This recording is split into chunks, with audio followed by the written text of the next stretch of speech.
Nah ya, bentar ya.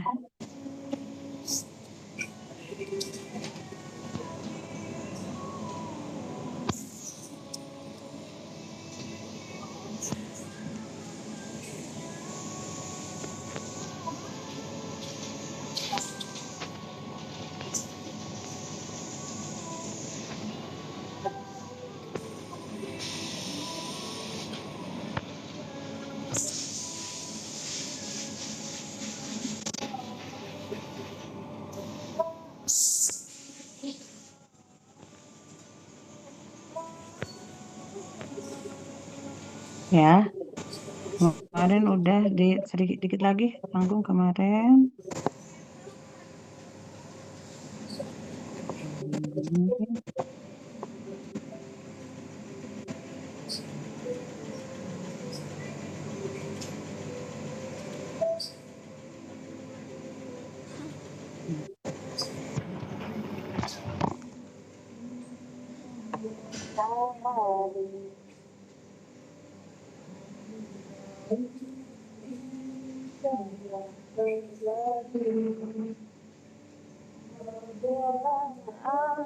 Ya, jadi kita lanjut lagi. Kemarin tinggal dikit lah. Udah slide berapa ya? Ini udah langsung.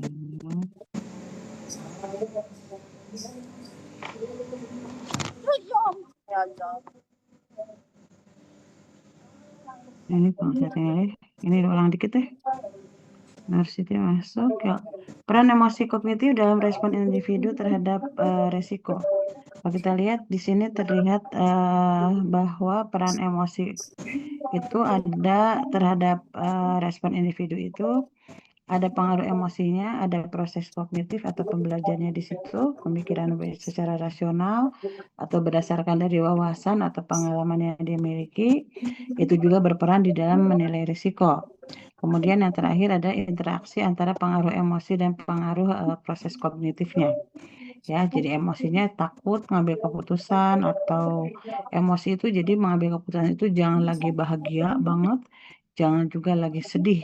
Jadi kondisi pengaruh dalam pengambilan keputusan sebaiknya emosi itu maaf, pengambilan keputusan itu dilakukan pada saat emosinya memang kondisinya jadi lagi normal. Jangan terlalu happy, jangan terlalu sedih. Kenapa? Karena akan mempengaruhi proses pengambilan keputusan. Kemudian di sini ada proses kognitif itu ada pemikiran rasional. Biasanya pemikiran rasional itu terjadi akibat dari selektif pengalaman, selektif wawasan yang kita miliki yang berperan di dalam menilai resiko. Kemudian peran emosi atau respon individu terhadap resiko itu bisa juga dari pengaruh emosi dan proses kognitif atau interaksi keduanya di mana emosi dan kognisi saling mempengaruhi di dalam reaksi terhadap pengambilan resiko. Contohnya adalah, kalau kita lihat, dia adalah pemegang makanan kecil di Bandung menjelang bulan Ramadan permintaan meningkat untuk makanan kecil. Tetapi modalnya terbatas. Dia melihat ada iklan pinjaman online yang menjanjikan pencairan tepat cepat tanpa agunan, tanpa membaca detail bunga dan denda. Ibu Dian langsung mengajukan pinjaman untuk menambah stok. Pengaruh emosi di sini adalah adanya harapan dan ketakutan kehilangan peluang di saat bulan Ramadan, sehingga dorongan emosional untuk meningkatkan pendapatan di saat bulan Ramadan membuatnya meremehkan risiko bunga tinggi dan konsekuensi gagal bayar. Jadi kadang harapan terlalu tinggi yang tadi excited terlalu bersemangat juga tidak baik kalau kita misalnya mengambil keputusan. Kemudian coba kelihatan. Kemudian Nur udah masuk ya. Kemudian ada proses kognitif di sini ada penilaian resiko yang terbatas. Nah, di sini hanya fokus di manfaat jangka pendek saja bahwa dia akan memperoleh dana cepat atau modal cepat dan mengabaikan informasi penting seperti suku bunga efektif, kemudian jangka waktunya serta penalti kalau terjadinya keterlambatan. Interaksi antara emosi dan proses kognitif, emosi positif berlebihan mengganggu proses kognitif rasional. Yang tadi, emosi positif terlalu bahagia, terlalu bersemangat, terlalu excited itu mengganggu proses kognitif rasional. Akibatnya, biasanya terjadi bias optimis, terlalu berlebihan, terlalu overreaksi, terlalu overconfidence, dan maka terjadinya bias optimis, di mana Dian yakin penjualan pesat meningkat hingga risiko gagal bayar dianggap kecil. Padahal semua kejadian, semua kondisi itu pasti akan ada resikonya. Padahal secara objektif di sini sebetulnya resikonya tinggi kalau kita bicara jual makanan. Kemudian atau misalnya Darmo investor retail pemula di Surabaya membeli saham sektor teknologi. Ketika harga saham turun tajam, ia enggan menjual meskipun kinerja perusahaan buruk. Pada tahu nih kriteria bahwa harga sahamnya turun terus, kemudian perusahaannya juga kinerjanya juga kurang baik atau memburuk. Tapi di sini pengambilan keputusan terhadap resiko yang dilakukan oleh perilaku pribadi di sini adalah emosi takut menyesal dan rasa sayang terhadap kerugian. Jadi lebih takut rugi. Membuat Darmo enggan merealisasikan kerugian. Artinya apa? Dia enggan melepas sahamnya karena takut tambah rugi. Kemudian di sini ada proses kognitif. Di sini Darmo terjebak pada anchoring bias, bahwa dia terpaku pada harga awal waktu dia beli, sehingga pada harga saham turun dia masih berpaku pada anchoring bias pada harga saham yang tertanam di awal, yaitu menjadikan harga beli awal sebagai acuan sehingga bukan nilai fundamental saat ini yang terjadi, di mana harga saham terus-menerus menurun atau perusahaan kinerjanya semakin buruk. Gabungan antara emosi dan kognitif di sini memperkuat bias kognitif. Emosi yang negatif tadi karena takut rugi mendingan dipegang aja dulu, di floating dulu, itu memperkuat bias kognitifnya, ya, realisasinya menjadi rasionalnya menjadi terdistrak di situ, sehingga Darmo menilai risiko secara tidak objektif dan menunda keputusan rasional. Malah dia tidak berani menjual saham yang semakin lama semakin turun, yang membuat harga sahamnya semakin lama semakin rendah. Interaksi ini menyebabkan perilaku menahan saham berisiko lebih tinggi. Kemudian yang selanjutnya adalah perbedaan individu dalam merespon resiko. Ada ciri kepribadian di sini. Dia berpendapat, ada yang mempengaruhi, kemudian ada yang konsisten. Ini apa nih tutupannya? Ada yang steady. Steadiness itu kalau kita bicara dia yang steady aja, tenang aja, gitu ya. Sederhana aja lah cara berpikirnya. Kemudian apalagi ya, lebih accommodating, lebih menjustifikasi, lebih menyesuaikan, lebih sabar. Nah, ini kalau kita lihat perbedaan individu di dalam merespon resiko terdiri dari ada kepribadian, respon terhadap resikonya seperti apa, apakah responnya negatif atau positif, atau dia average biasa aja. Kemudian ada yang tipe yang optimis, itu karakteristik yang kepribadian yang optimis itu dia lebih cenderung mau mengambil resiko. Kayak yang tadi ya, misalnya udah cepet aja ambil resikonya, kita langsung aja bisnis aja, dia ngambil resiko nih. Ada juga yang loss averse, lebih hati-hati, lebih banyak menghindar. Ini ada tipe yang pesimis. Kemudian ada yang realistik, mengambil pendekatan seimbang terhadap resiko.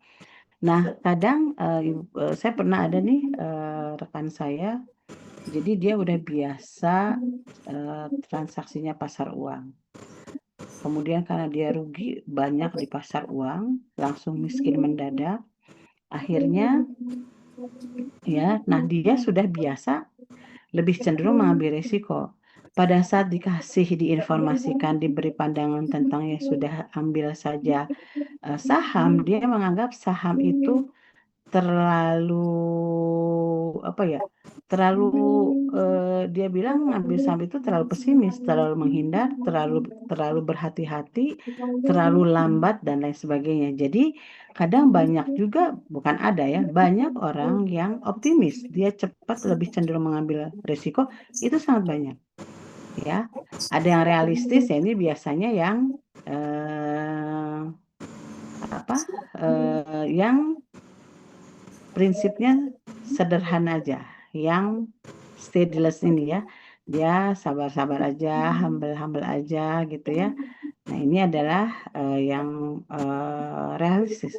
Kemudian ada yang pesimis yang sangat berhati-hati. Kenapa? Berarti dia mendapatkan dana investasinya sulit, mempunyai uang yang diamnya juga dia nabung lama, maka dia cenderung lebih pesimis dan lebih berhati-hati atau cenderung dia akan menghindar. Kemudian di sini kemudian ada implikasi perilaku individu di dalam penilaian dan manajemen risiko. Yang pertama kita lihat ada strategi penanganan, nanti contohnya langsung ada peningkatan kesadaran, ada kebijakan yang efektif. Kemudian kalau kita lihat di sini, contohnya kayak apa? Contohnya di Kota Bandung, sepeda motor merupakan moda transportasi utama bagi pekerja dan mahasiswa. Meskipun tingkat kecelakaan lalu lintas relatif tinggi, masih banyak pengendara yang tidak menggunakan helm standar, melanggar rambu lalu lintas, dan menggunakan ponsel saat berkendara. Hal ini menunjukkan adanya bias persepsi resiko, di mana individu merasa resiko kecelakaan kecil karena pengalaman pribadi yang selama ini aman. Kalau kita lihat tadi yang strategi tadi ya, ada yang penanganan, kesadaran, dan kebijakan yang efektif. Kita lihat strategi yang dilakukan individu masih bersifat reaktif, misalnya menggunakan helm hanya saat ada razia polisi. Ini adalah bicara tentang strategi penanganan. Berkendara lebih hati-hati hanya di jalan utama. Strategi ini belum efektif karena tidak berbasis kesadaran jangka panjang, melainkan hanya situasional saja. Gitu ya. Itu kalau misalnya akhir tahun dekat Lebaran itu biasanya banyak razia-razia. Nah, makanya orang lebih hati-hati kalau pada saat razia saja gitu. Ya, jadi hanya merupakan dorongan, ini merupakan strategi penanganan dalam perilaku karena dorongannya dorongan situasional. Ada yang kedua ada peningkatan kesadaran, kampanye visual berbasis pengalaman nyata seperti testimoni korban kecelakaan bahwa Anda itu harus pakai helm SNI karena kalau tidak pada saat misalnya terjadi kecelakaan helmnya kalau tidak SNI cepat terbuka dan lain sebagainya. Nah, di sini ada penyampaian informasi, ada edukasi keselamatan, dan pendekatan terhadap individu membangun persepsi risiko yang lebih realistis. Kemudian yang terakhir adalah tentang kalau kita bicara lagi di sini tentang kebijakan yang efektif, kalau kita bicara implikasi perilaku individu di dalam penilaian dan manajemen risiko. Di sini kebijakan publik yang mampu mengubah perilaku antara lain penegakan hukum yang konsisten, bukan insidental. Artinya apa? Penerapan tiang. Nah ini ya, jadi penegakan hukumnya konsisten, enggak kadang-kadang bisa, kadang enggak. Yang satu bisa ini, banyak yang bilang bahwa sekarang kan polisi itu enggak boleh, kalau kita melanggar misalnya, enggak boleh ngasih uang. Ya, katanya kalau ngasih uang nanti kitanya kena. Tapi ternyata ada yang enggak. Nah, padahal banyak orang sudah menganggap bahwa tidak boleh ngasih uang ke polisi itu karena nanti kitanya malah berbalik. Ternyata ada kasus yang ternyata tidak seperti itu gitu ya. Kemudian ada penerapan tilang elektronik. Nah, di sini untuk mengurangi peluang pelanggaran. Nah, jadi hati-hati juga nih di lampu merah pahlawan itu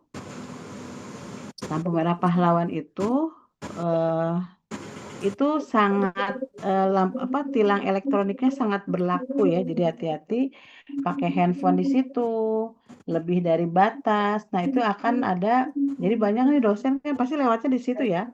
Jadi banyak juga rekan-rekan ibu ataupun karyawan, dosen ataupun karyawan pada saat ngurus perpanjangan STNK ada denda karena satu ada tilang, berapa kali tilang.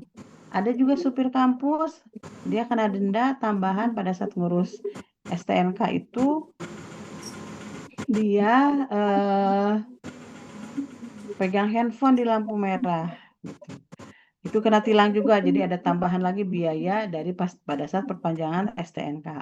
Jadi hati-hati juga. Jadi kalau misalnya atau di lampu merah ada yang tidak pakai safety belt. Jadi penerapan tilang elektronik ini sebenarnya mungkin belum berasa oleh Anda ya.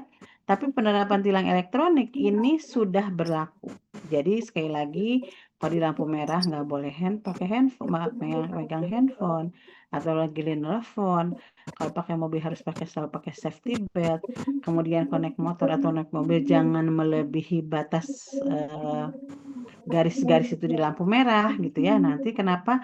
Karena akan masuk ke denda tambahan pada saat kita perpanjang STNK. Nah, kebijakan ini sebetulnya kalau yang belum kena sih biasa-biasa aja. Tapi kalau yang udah pernah kena, dia akan lebih berhati-hati gitu ya. Kemudian kalau kita lihat yang terakhir kesimpulannya adalah memahami perilaku individu itu sangat penting untuk analisis resiko yang tepat. Keputusan yang diambil individu dapat mempengaruhi hasil penilaian resiko, gitu ya. Jadi ini bahwa kita harus mungkin sekarang kita belum terlalu paham tentang kondisi tentang perilaku keuangan. Tetapi pada saat nanti Ibu selalu bilang, mungkin belum terlalu paham sekarang, tapi akan Anda paham pada saat Anda sudah melalui mata kuliah ini, Anda akan bisa paham tentang penilaian resiko, perilaku keuangan, dan lain sebagainya. Itu ya, jadi ini materinya sampai sini. Selanjutnya adalah kita presentasi aja dulu. Yang belum adalah Bu Noy ya. Hanif? Hanif ada Hanif? Halo, ada Hanif? Ibu, baik. Oke, Hanif kirim Hanif nanti buka itu aja ya, buka. Nah, Ibu jadiin apa? Jadi host ya. Satu lagi yang belum siapa? Nunoy. Terus satu lagi? Itu Nur Aisyah, Bu. Oh, Siti belum ya? Ya, belum, Bu. Nur Siti yang udah Ibu suka dibalik. Oke, sekarang Hanif dulu. Siap Hanif? Ibu, maaf baru sampai rumah ini teh, boleh ya? Oh ya, Neng Siti, mau Neng Siti duluan? Boleh, Ibu. Boleh, mau Siti yang itu? Apa? Ibu kasihin, Ibu pindahin hostnya ke Siti ya? Bentar, Bu. Jadi tempat ke laptop. Harus pakai laptop.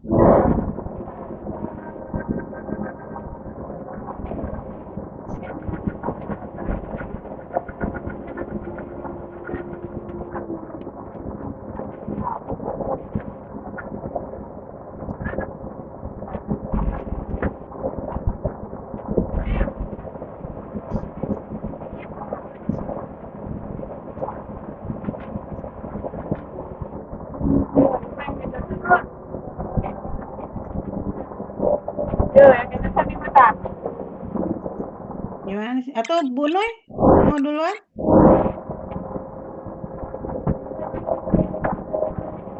Ya, sebentar, Bu. Oke, Bu Noy dulu, baru Siti Nur, terus Hanif ya. Bu Noy masih di Ya, Bu. kampus, di kantor atau udah pulang Bu Noy? Udah pulang sih. Oh. Ini baru. Oke, Bu Noy dulu ya. Kalau nggak salah yang Bu Noy sudah ngirim ke saya deh. Bentar ya. Bu Noy udah pernah kirim ke saya kayaknya. Bentar Bu Noy.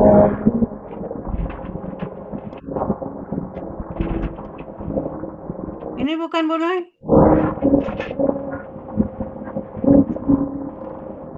Iya, betul. Belum? Oke, mau Udah. Bu Noy aja atau mau dari Bu Noy, atau Bu Noy udah buka?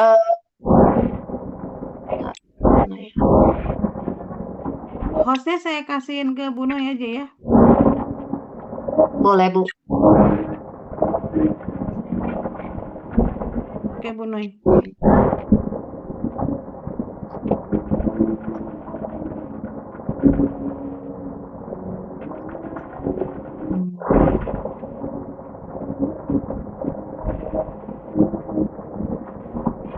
Aduh, sebentar ini kan.